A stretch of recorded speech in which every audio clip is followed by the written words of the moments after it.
오늘은 성령 강림절 후 11째 주일입니다. 거룩하신 삼위일체 하나님께 영과 진리로 예배하겠습니다.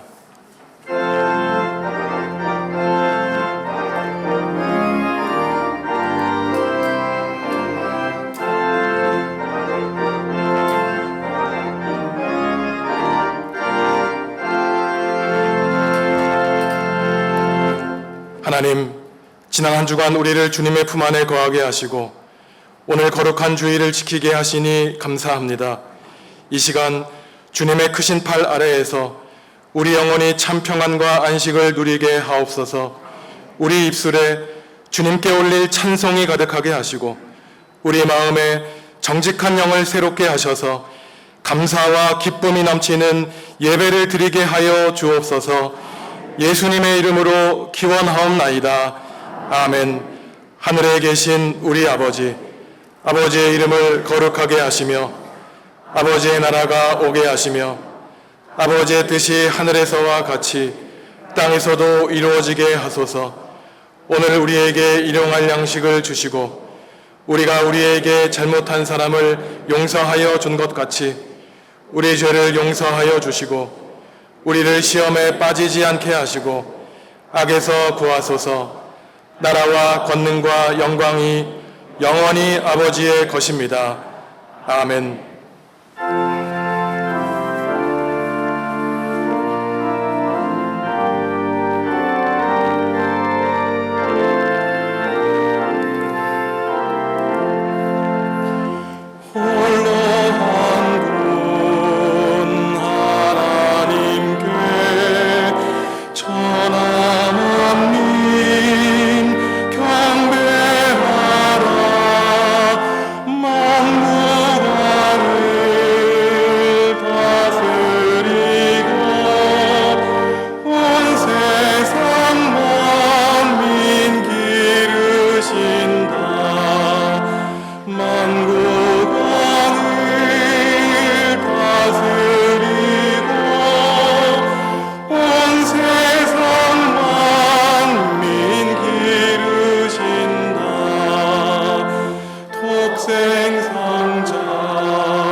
하나님과 이웃과 비조세계 지은 죄를 고백하겠습니다.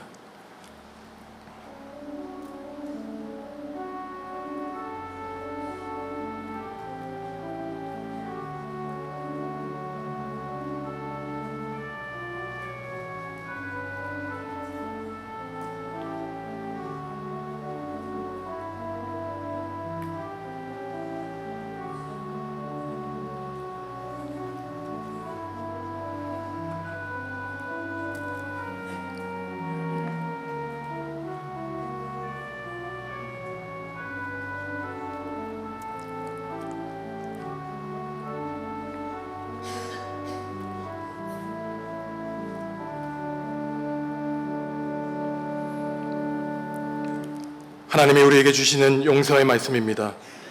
그러므로 이제 그리스도 예수 안에 있는 자에게는 결코 정죄함이 없나니 이는 그리스도 예수 안에 있는 생명의 성령의 법이 너를 해방하였음이라.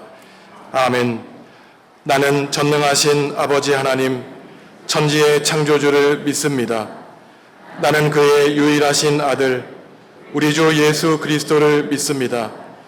그는 성령으로 잉태되어 동정녀 마리아에게서 나시고 본디오 빌라도에게 고난을 받아 십자가에 못 박혀 죽으시고 장사된 지 사흘 만에 죽은 자 가운데서 다시 살아나셨으며 하늘에 오르시어 전능하신 아버지 하나님 우편에 앉아 계시다가 거기로부터 살아있는 자와 죽은 자를 심판하러 오십니다.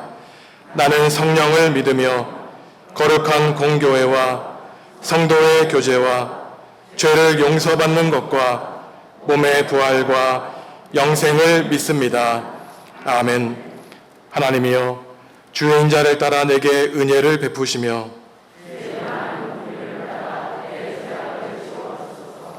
나의 죄악을 말갛게 씻으시며 나의 죄를 깨끗이 제하소서.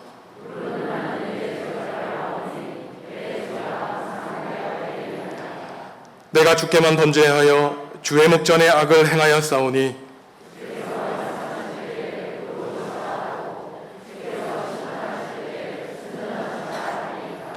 내가 죄악 중에서 출생하였으며 우슬초로 나를 정결하게 하소서. 내가 정하리이다.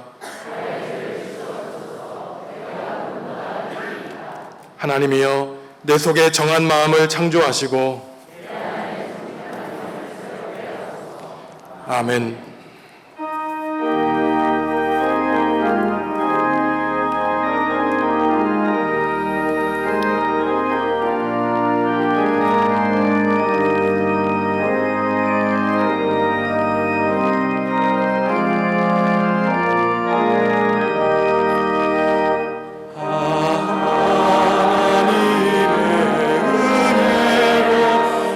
있을 게 없는 자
저희들을 사랑하시는 하나님 아버지, 세상에 살면서 날마다 넘어지고 쓰러지는 나약한 저희들을 외면치 않으시고 이 시간 하나님을 여시고 구원의 소망을 주셔서 온전히 주님께 영광 드리며 예배하게 하시니 진심으로 감사를 드립니다. 돌이켜보면 죽을 수밖에 없는 저희들이지만 우리의 죄를 대신 속죄하기 위해 십자가에 돌아가신 예수 그리스도의 값진 희생으로 이제껏 살아갈 수 있게 하시니 감사와 영광을 돌리며 주님 가신 고난의 그 길을 저희들도 따라가며 주님의 생각으로 세상의 불의와 타협하지 않고 하나님께서 주신 믿음의 신앙을 지키며 하나님을 향한 우리의 진심이 전해지기를 간절히 바라옵나이다. 하나님 아버지, 이 지역 복음화를 위해 정읍중앙교회를 세우시고 68년의 세월 동안 숱한 어려움 속에서도 오직 주님의 말씀으로만 든든히 세워나가는 주님의 성전 되게 하시니 감사합니다. 미래 세대를 위한 하나님의 나라가 확장되기를 원하오나 교회 학교가 없는 교회가 늘어가는 안타까운 상황 가운데서도 본교회 주일학교, 여름 성경학교를 통해서 주님을 만나게 하시고 한국교회의 미래와 하나님 나라의 소망이 되게 하여 주신 줄 믿습니다. 특별히 올바른 신앙의 일꾼으로 성장할 수 있도록 장학금을 지원할 수 있는 교회 되게 하심에 감사를 드립니다. 어려운 세상 주님의 나라로 변화시키는 믿음의 일꾼으로 자라나게 하여 주시옵고 선교의 사명 또한 온 정성 다해 인색함이 없이 지원할 수 있도록 크신 종 허락하여 주시옵소서. 이를 위해 교육자와 교사들의 헌신을 받아 주시옵고 주님의 마음으로 서로 사랑하며 협력하여 하나님 나라가 세워질 수 있도록 간절히 소망합니다. 하나님 아버지, 가장 소중한 것들을 앗아가는 슬픔 속에 내 삶이 산산조각 나는 듯한 아픔 속에서도 하나님의 크신 은혜 가운데 세상 속에 주님의 자녀로 살아가는 불쌍한 영혼들을 지켜 주시옵소서. 바라옵건대 이 시간에도 하나님의 치유의 손길이 필요한 교우들이 있습니다. 김선정 담임 목사님 말씀을 통해서 육신의 아픈 고통 속에 있는 성도들, 야이루의 회장장의 죽은 딸을 살리신 손길로 치유케 하여 주시옵소서. 건강이 회복되는 기쁨을 주시옵소서. 하나님의 영광을 나타내기 위하여 주어진 자리에서 피땀 흘리며 노력하고 있는 교우들의 뜻이 이루어질 수 있도록 성령의 역사가 있게 하여 주실 줄 믿사오며 예수 그리스도의 이름으로 기도합니다.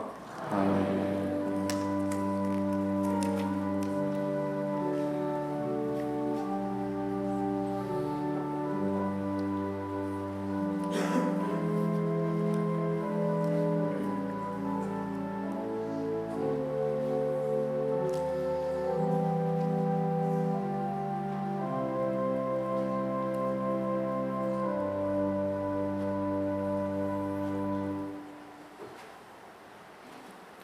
여호와께서 나단을 다윗에게 보내시니 그가 다윗에게 가서 그에게 이르되 한 성읍에 두 사람이 있는데 한 사람은 부하고 한 사람은 가난하니 그 부한 사람은 양과 소가 심히 많으나 가난한 사람은 아무것도 없고 자기가 사서 기르는 작은 암양 새끼 한 마리뿐이라.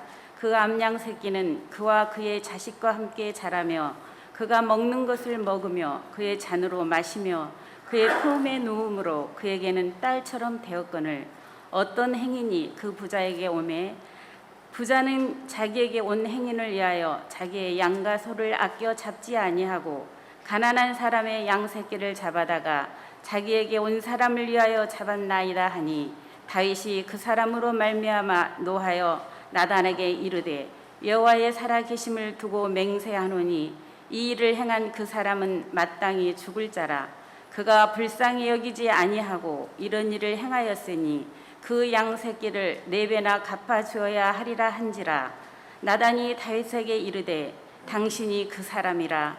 이스라엘의 하나님 여호와께서 이와 같이 이르시기를 내가 너를 이스라엘 왕으로 기름 붓기 위하여 너를 사울의 손에서 구원하고 내 주인의 집을 내게 주고 내 주인의 아내들을 내 품에 두고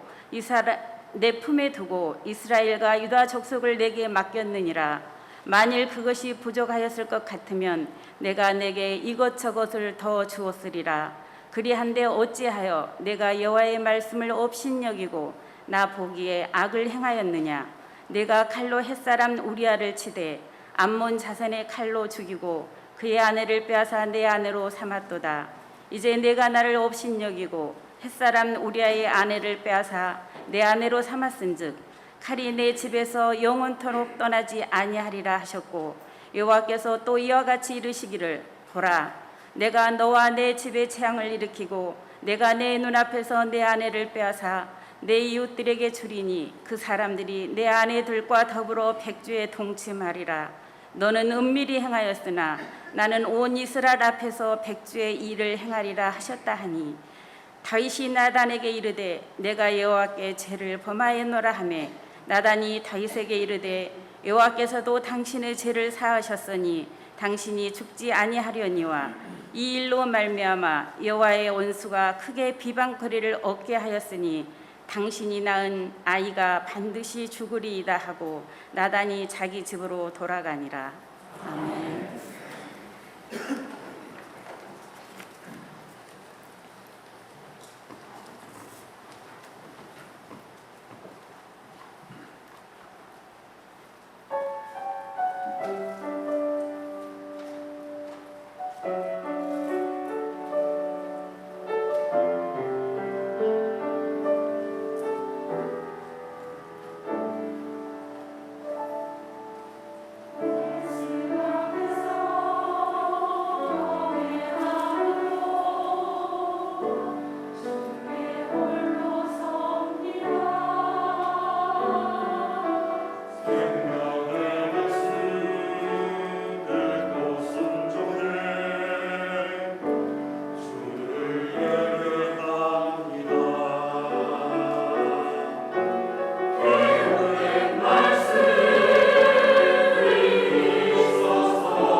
하나님의 말씀을 두려워하고 하나님의 말씀 앞에 떠는 성도 여러분들 다 되시기 바랍니다. 훌륭한 사람이 되기 위해서는 훌륭한 지도자가 필요하죠. 인생에서 좋은 멘토를 만나는 것은 참으로 복된 일입니다. 아무리 좋은 자질과 능력을 지니고 있지만 그 안에 내재되어 있는 잠재력을 끌어내주는 지도자를 만나지 못해 발전하지 못하는 사람들을 볼 때가 있습니다. 참으로 안타까운 일이죠. 훌륭한 지도자는 제자들에게 좋은 말만 하지 않습니다.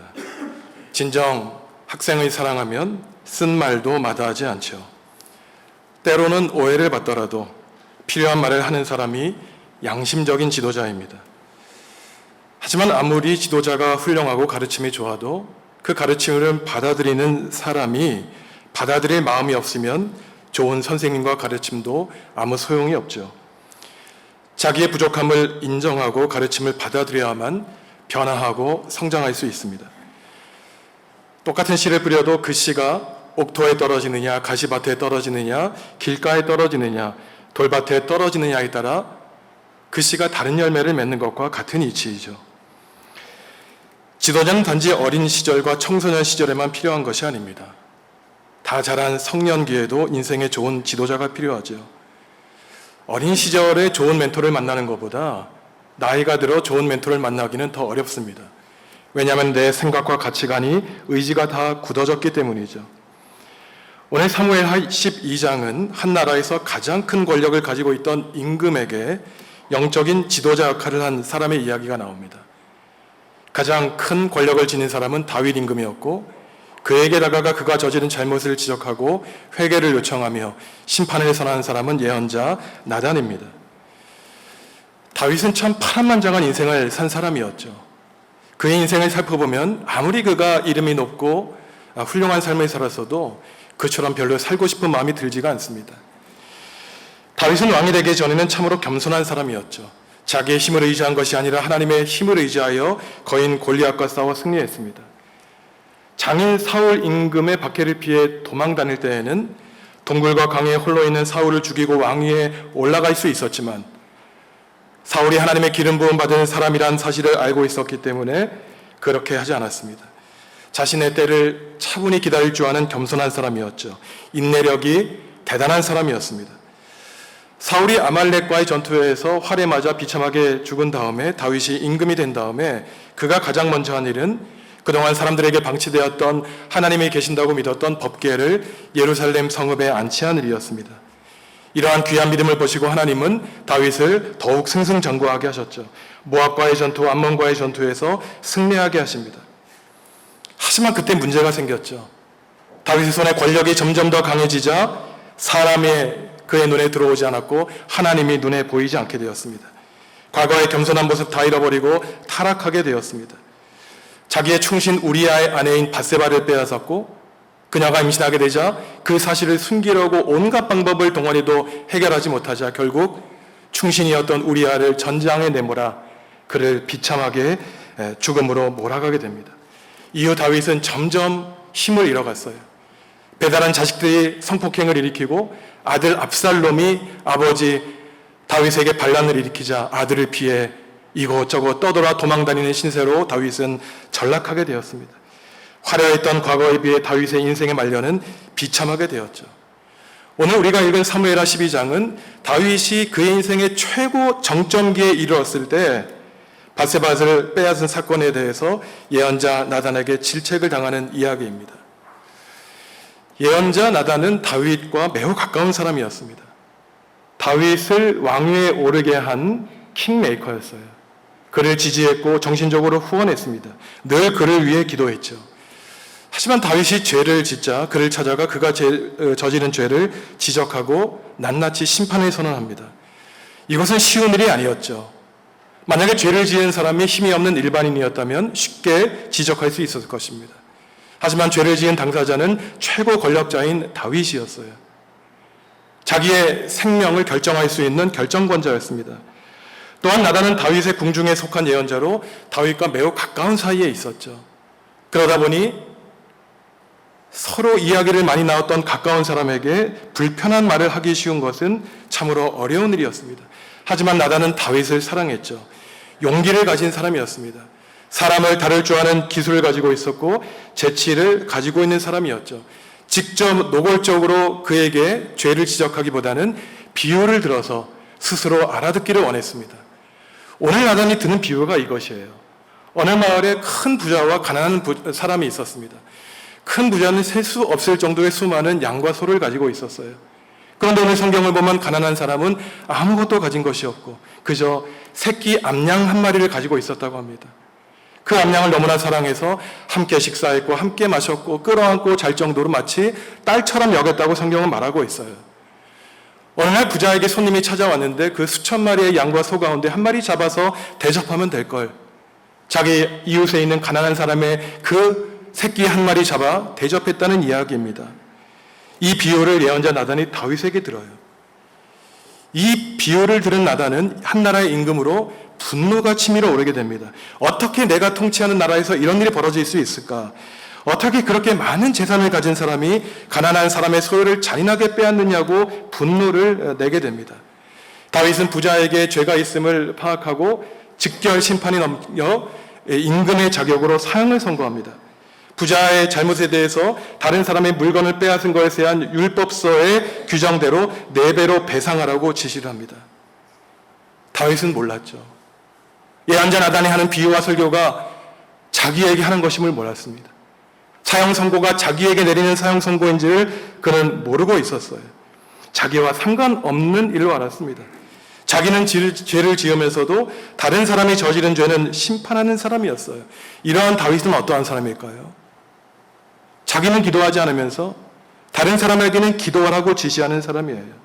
자기는 사정이 있으면 이러저러한 핑계를 대고 예배에 빠지면서도 신앙이라면 무조건 예배에 참석해야 된다고 주장하는 사람입니다. 자기는 베풀지 않으면서 남들은 베풀어야 된다고 주장하는 사람이에요. 자기에게는 엄청난 관용을 베풀지만 다른 사람에게는 엄격한 잣대를 대어 목을 죄는 사람이 이 당시에 다윗과 같은 사람이었습니다. 나단이 다윗을 찾아온 때는 아마도 이 살인죄와 간음죄를 벌인 다음에 1년 이상의 시간이 지났던 것 같습니다. 자기가 지은 잘못을 의도적으로 잊으려고 노력했는지도 모르죠. 그러니 나단이 하는 이 비유가 자기를 향한 것임을 알아차릴 수가 없었습니다. 직접적이고 노골적으로 다윗의 잘못을 지적하여 다윗의 감정을 해칠 것을 염려한 이 예언자 나단의 그 배려 깊은 마음을 다윗은 이해할 도리가 없었죠. 그만큼 자신이 지은 죄에 대한 각성이 없는 상태였습니다. 어쩌면 알면서도 자신이 지은 죄에 눈을 감고 회피하고 있었는지도 모르죠. 이처럼 자기의 이야기로 듣지 않고 제3자의 이야기로 받아들이는 답답한 다윗에게 이제는 나단은 보다 직접적으로 하나님의 말씀을 선포하고 있습니다. 7절과 8절 말씀 함께 읽습니다. 나단이 다윗에게 이르되 당신이 그 사람이라 이스라엘의 하나님 여호와께서 이와 같이 이르시기를 내가 너를 이스라엘 왕으로 기름 붓기 위하여 너를 사울의 손에서 구원하고 내 주인의 집을 내게 주고 내 주인의 아내들을 내 품에 두고 이스라엘과 유다 족속을 내게 맡겼느니라. 만일 그것이 부족하였을 것 같으면 내가 내게 이것저것을 더 주었으리라. 당신이 그 사람이다. 한마디 하고 있는 거예요. 너는 모르는지 모르고 모르는 척하지 모르지만 임금의 자격으로 가난한 사람의 양을 빼앗은 사람이 너의 충신을 죽인 사람이 바로 너라고 한마디로 말하고 있습니다. 이제 나단은 애둘러 말하지 않아요. 자기 앞에 있는 다윗에게 당신이 그 사람이라고 직접 말하고 있습니다. 지금까지는 감히 어느 누구도 최고 권력자인 다윗에게 차가 그가 지은 범죄를 지적할 용기가 있는 사람이 없었죠.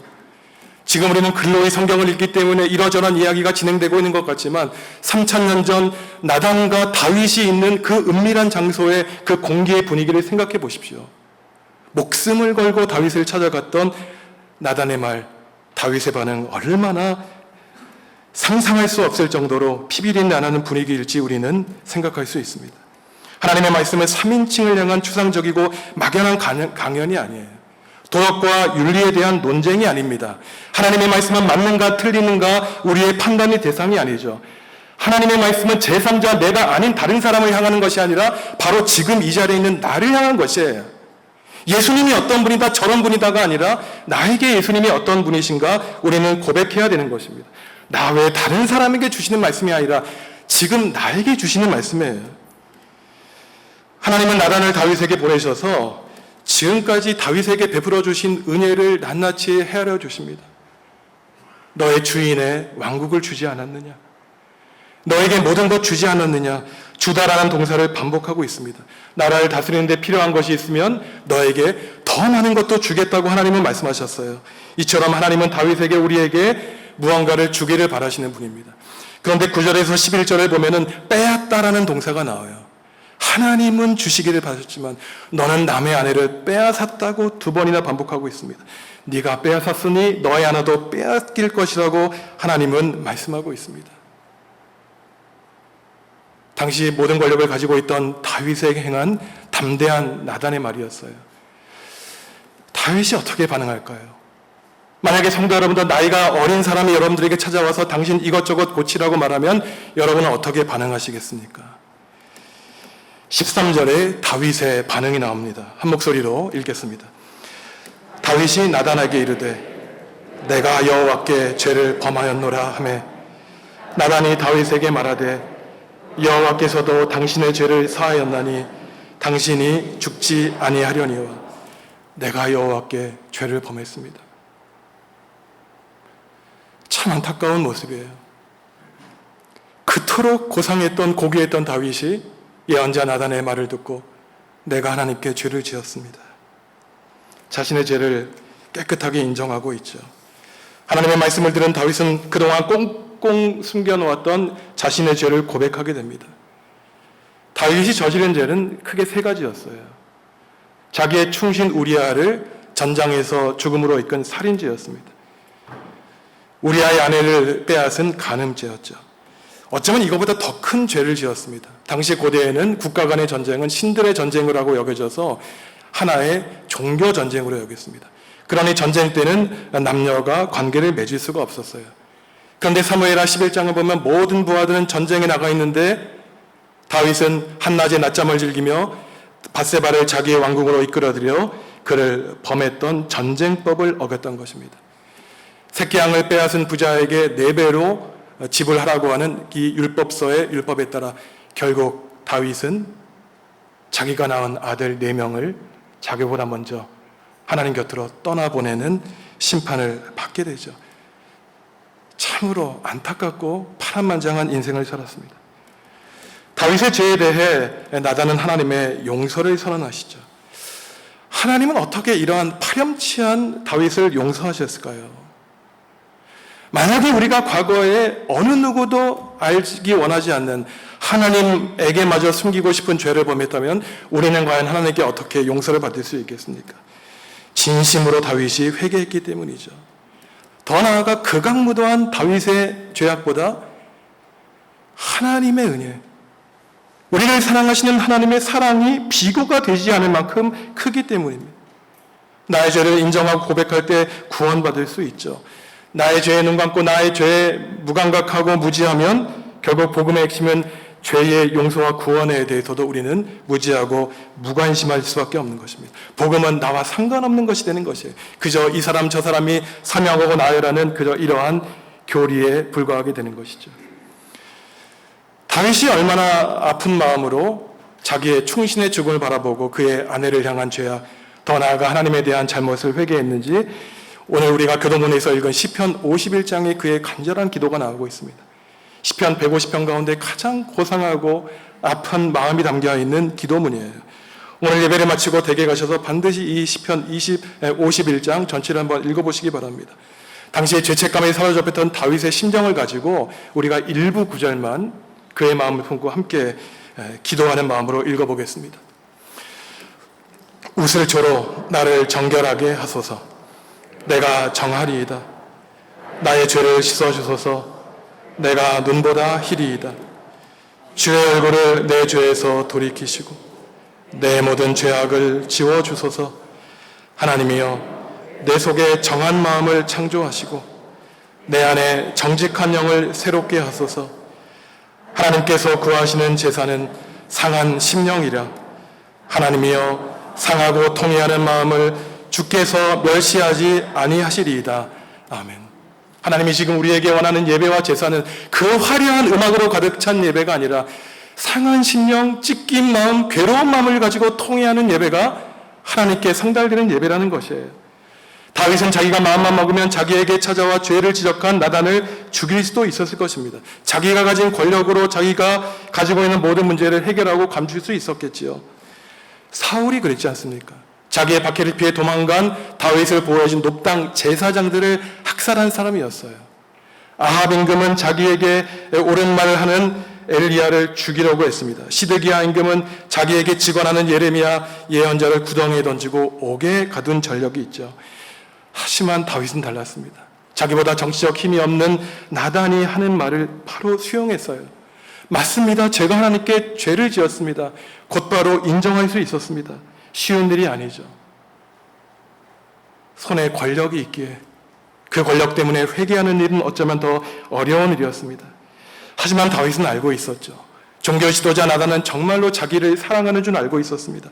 오늘 12장 1절에서 말하고 있듯이 우연히 길을 가다 자기와 마주친 것이 아니라 하나님이 예언자 나단을 자신에게 보내신 사실을 다윗은 알고 있었기에 자신의 죄를 고백하고 회개하여 하나님께 용서를 받았습니다.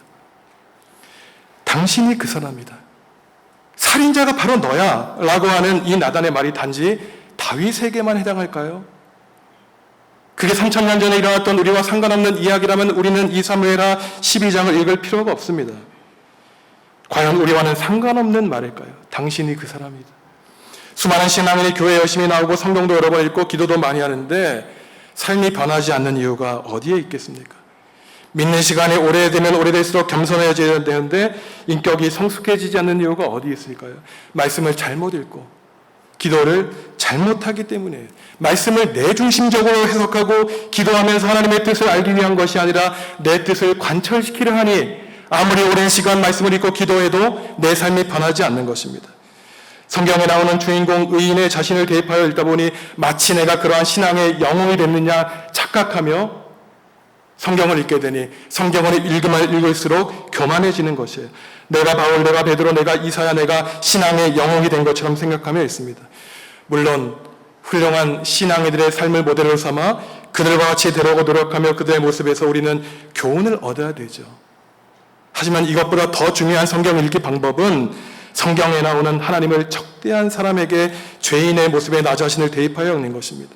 하나님, 제가 파라오의 그 완고한 모습을 갖고 있는 거 다 아시지 않습니까? 예수님을 판 사람이 가룟 유다가 아니라 제가 예수님을 지금도 십자가에 못 박고 있습니다. 당신이 그 사람이라고 말을 들어야 되는 사람은 단지 다윗이 아니라 지금 제가 바로 그 다윗입니다.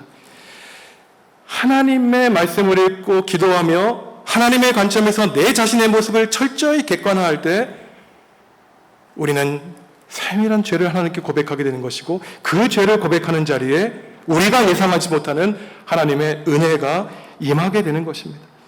당신이 그 사람이다. 이 말은 나단이 지금 우리에게 하시는 말씀이에요. 저에게 하는 말입니다. 그때 우리는 뭐라고 고백해야 됩니까? 긴 변명, 설명 필요 없죠. 제가 하나님께 죄 지었습니다. 한마디 하면 될 것을 그대란 자존심 때문에 하나님과 사람 앞에 자기의 잘못을 인정하지 못하는 어리석은 삶을 수많은 사람들이 살아가고 있는 것이죠. 나는 아니다. 그 말씀은 나에게 해당되지 않는다는 마음으로 수백 번, 수천 번 성경을 읽고 설교를 들어도 그렇다면 우리의 삶을 절대로 변화되지 않죠. 나만은 죄와 심판에서 제어되었다고 생각하며 신앙생활을 하는 사람이 바로 오늘날 외식하는 바리새파 사람입니다. 그러니 신앙생활이란 나의 의식이 누구로 가득 차 있느냐를 확인하는 과정이에요. 하나님에 대한 의식으로 가득 차 있느냐, 사람에 대한 시선을 의식하고 있느냐, 그 사람의 신앙을 판단할 수 있습니다. 사실 오늘 사무엘하 12장에서 나단이 다윗에게 찾아와 그를 죄를 지적하기 전에 이미 하나님은 우리가 읽지 않은 11장 마지막 구절에서 사람의 평가가 아니라 하나님의 평가를 이미 다윗에게 내리셨습니다. 사무엘하 11장 26절, 27절 말씀 함께 읽습니다. 우리아의 아내는 그 남편 우리아가 죽었음을 듣고 그의 남편을 위하여 소리내어 우니라. 그 장례를 마침에 다윗이 사람을 보내 그를 왕궁으로 데려오니 그가 그의 아내가 되어 그에게 아들을 낳으니라. 다윗이 행한 그 일이 여호와 보시기에 악하였더라. 이 본문을 보면은 백성들이 우리의 임금 다윗에 대해서 이러저런 평가했다는 관심사가 전혀 없습니다. 오늘날처럼 여론조사에서 그의 지지도가 5%인지 10%인지 100%인지 관심이 없어요. 성경의 관심은 오직 하나님의 시선과 평가에만 있는 것입니다. 하나님께 인정받으면 사람에게 인정받지 못해도 마음이 슬플 것이 없죠. 아무리 사람들에게 인정받아도 하나님께 버림받으면 그 사람의 인생은 실패한 인생이라고 성경이 말하고 있습니다. 그러면 신앙의 본질은 무엇일까요? 하나님 보시기에 나는 어떠한 사람인가? 끊임없이 나를 바라보는 사람입니다. 신앙이 좋은 사람은 어떠한 사람입니까? 하나님의 눈이 나를 고정되어 있고 내가 하나님께 시선을 맞추는 사람이 바로 신앙이 훌륭한 사람인 것이죠.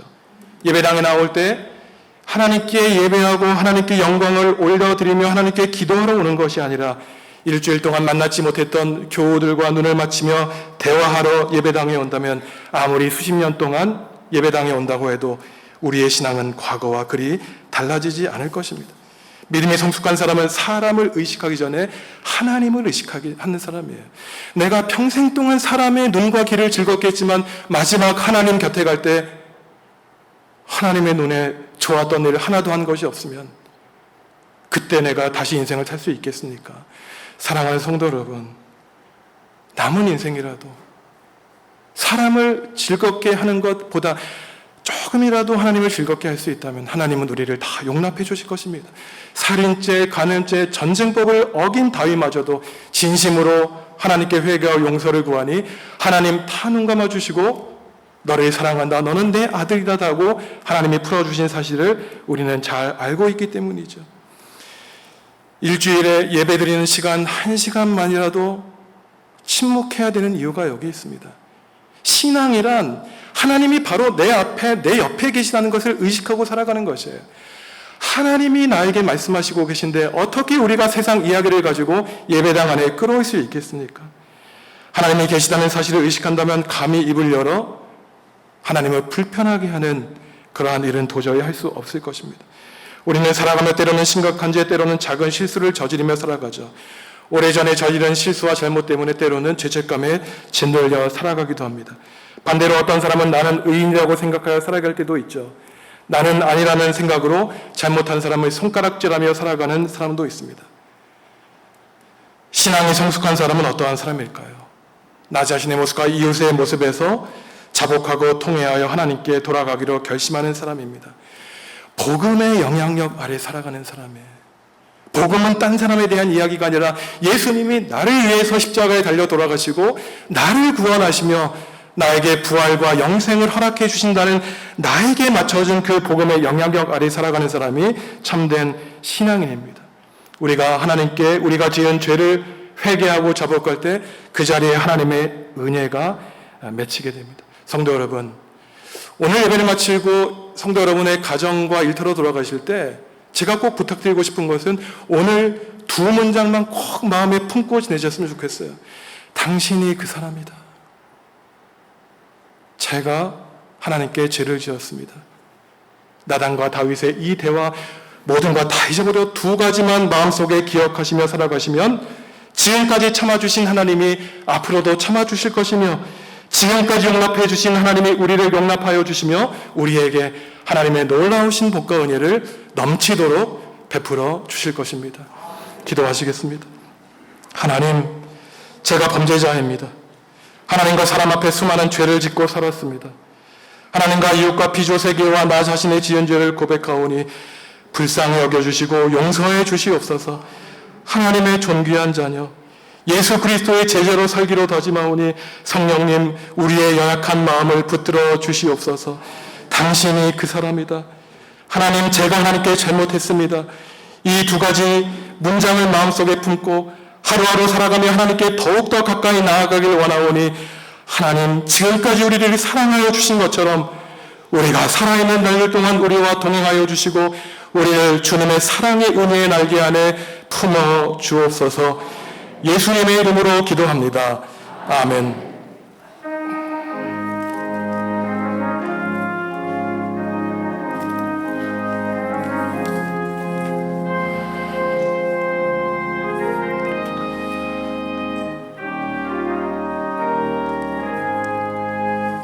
너희 죄 흉악하나 눈과 같이 희겠네. 너희 죄 흉악하나 눈과 같이 희겠네. 죄의 피 흉악하나 희게 되리라.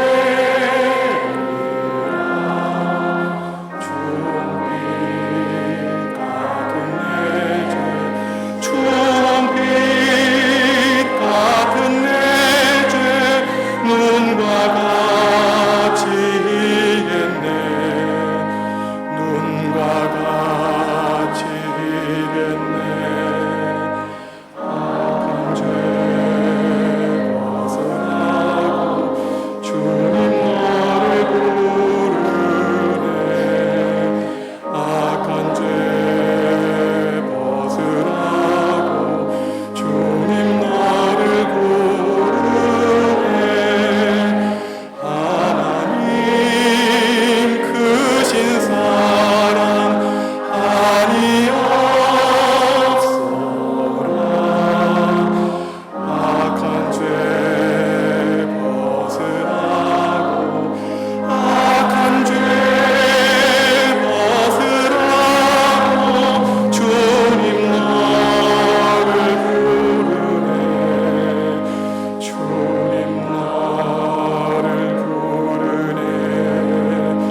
너희 죄 사해 주사 기억 아니하시네.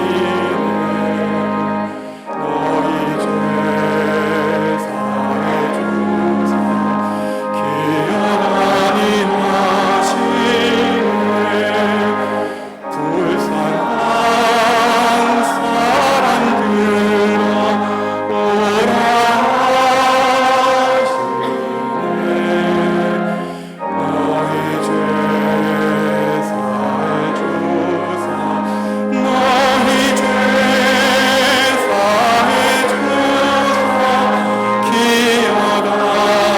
아니하시네.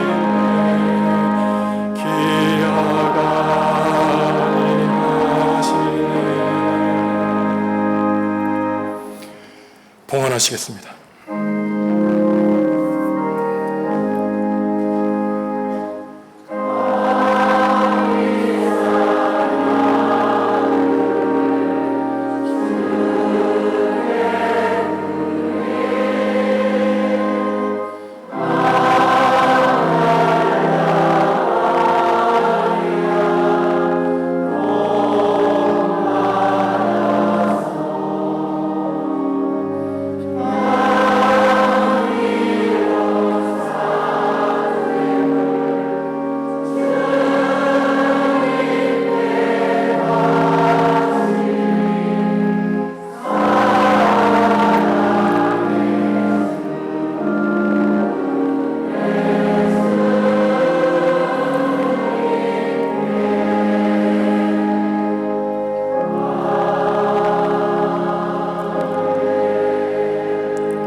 하나님, 힘겨운 세상살이 가운데 하나님 앞에 나와 겸손히 예배합니다. 하나님이 주시는 진리의 말씀을 듣습니다. 우리가 알고 모르게 저지른 죄를 발견하게 하시고 고백하게 하셔서 하나님께 용서받게 하시니 감사합니다. 당신이 그 사람이라는 나단의 말을 다윗이 경청하여 자신이 하나님께 죄를 지었다고 고백한 것처럼 우리도 언제나 하나님을 의식하고 하나님 앞에 서 있는 나 자신을 바라보며 살기 원하오니 성령님, 우리의 마음을 찾아와 주옵소서. 코로나 바이러스에 감염되어 고통을 겪고 있는 주님의 자녀들이 있습니다. 사람의 무능함을 절실히 고백하고 주님께 간구하오니 생명의 주인이신 하나님이 교우들을 불쌍히 여겨 주시옵소서. 질병으로 고통당하는 고우들을 어루만져 주시고 고통의 자리에 은혜로 함께하여 주시기를 기도합니다. 불쌍히 여겨 주시고 십자가의 보혈로 고쳐 주시옵소서. 이 자리에 주님이 사랑하시는 청년들이 있습니다. 어둠의 시대를 살아갈 때 이들에게 빛을 비추어 주시고 지혜와 믿음 주셔서 하나님 안에서 꿈과 비전을 발견하여 용감하게 모든 어려움을 헤쳐나가게 하여 주시기를 기도합니다. 지금은 성도들의 사랑이 담겨있는 장학금을 받지만 앞으로는 받는 사람이 아니라 베푸는 능력 있는 사람이 되게 하여 주시옵소서. 다음 주일에는 재직 수련을 갖게 됩니다. 하나님과 성도 앞에서 서리 집사, 안수 집사, 권사, 장로로 살아간다는 것이 무엇을 뜻하는지 깨닫게 하여 주시고 앞으로 남은 삶을 하나님 나라를 위하여 헌신하며 살겠다고 다짐하는 시간 되도록 성령께서 인도해 주옵소서. 말씀을 준비하시는 강사 목사님의 건강을 지켜주시옵소서. 9월 첫 주부터 하반기 소그룹 신앙훈련을 시작합니다. 말씀을 바르게 묵상하고 바르게 기도하는 훈련을 통하여 가을철을 보내며 모든 성도의 인격과 신앙이 무르익어 열매 맺는 시간 되게 하여 주옵소서. 주님께 물드립니다. 힘든 가운데 주님께 봉헌하는 교우들의 마음을 헤아려 주셔서 이들의 삶이 주님의 은혜로 넘쳐나도록 복내려 주옵소서. 성도들의 가정과 일터에 주님이 늘 함께하여 주시고 사랑으로 보살펴 주시옵소서. 예수님의 이름으로 기도합니다. 아멘.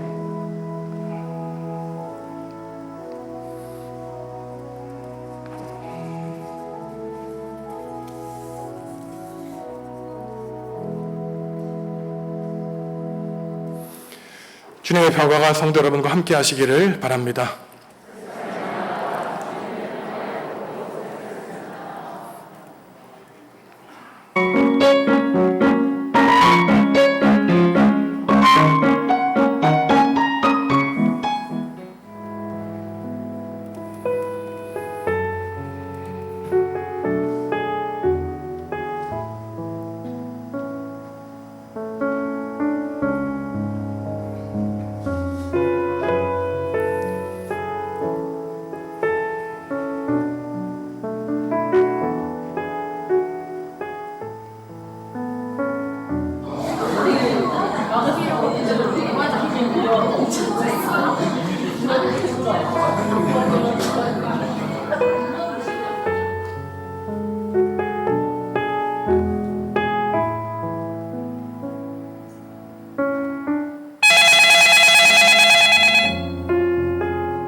우리 교회 성도님들은 정말 예배를 잘 드리세요.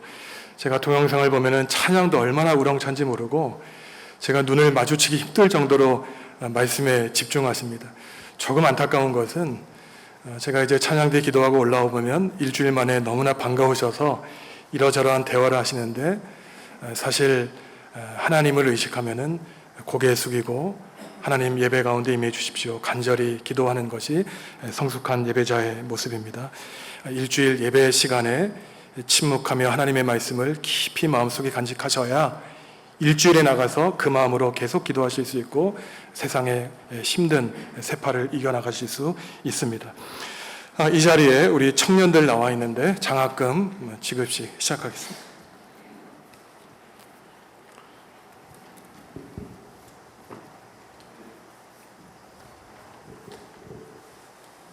지금부터 2022년 하반기 장학금 지급식을 시작하겠습니다. 호명하는 청년들은 모두 자리에서 일어나 주시기 바랍니다. 조은진, 김지혁, 윤찬영, 이도영, 이예지, 이정민, 임성빈, 백철승 대표로 조은진 청년이 장학증서를 수여받겠습니다.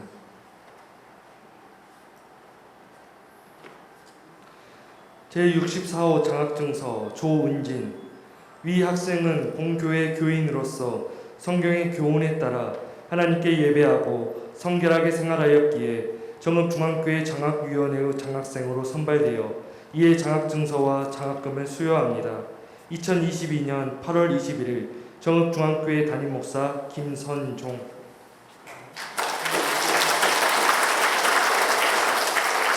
모두 자리에 앉아주시기 바랍니다. 이 시간에는 정읍중앙교회 장학위원장이신 김태준 장로님의 강요 말씀이 있겠습니다.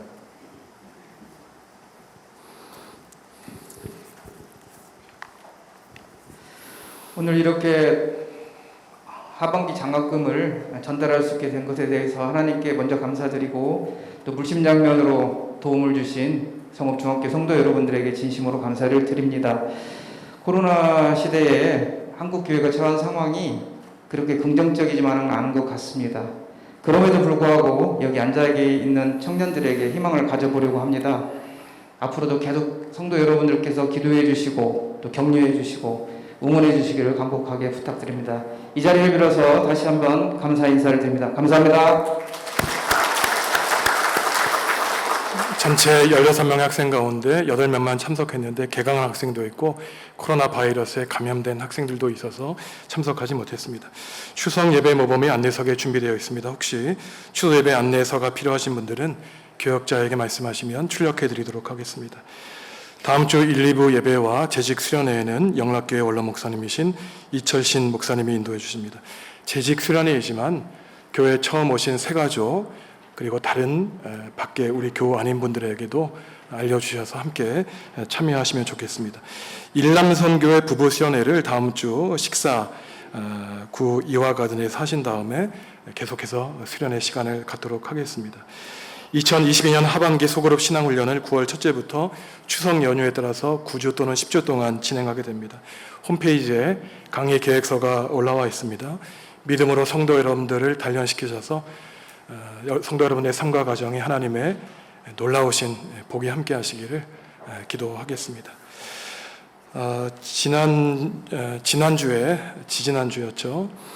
김명환 집사님, 김선아 집사님, 김미숙 목사님, 어머니이신 김복덕 집사님 하나님 품에 안기셨습니다. 은혜 가운데 모든 장례 절차를 잘 마쳤습니다. 지금 예배에 참석해 계신데요. 김명환 집사님, 김선아 집사님 잠깐 일어나시죠. 두 분 집사님의 가정과 또 일터 또한 자녀들 기현이와 세연이 가운데 함께 하셔서 믿음으로 가정이 충만하고 하나님의 복과 은혜가 넘쳐나고 또 부안에서 사역하시는 김미수 목사님 사역 가운데 주님이 함께 하실 수 있도록 격려해 주시고 기도로 후원해 주시기 바랍니다. 자리에 앉으시죠. 자리에서 일어나 주님께 찬양하겠습니다.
사랑하는 성도 여러분, 여러분은 하나님께 사랑받는 하나님의 자녀입니다.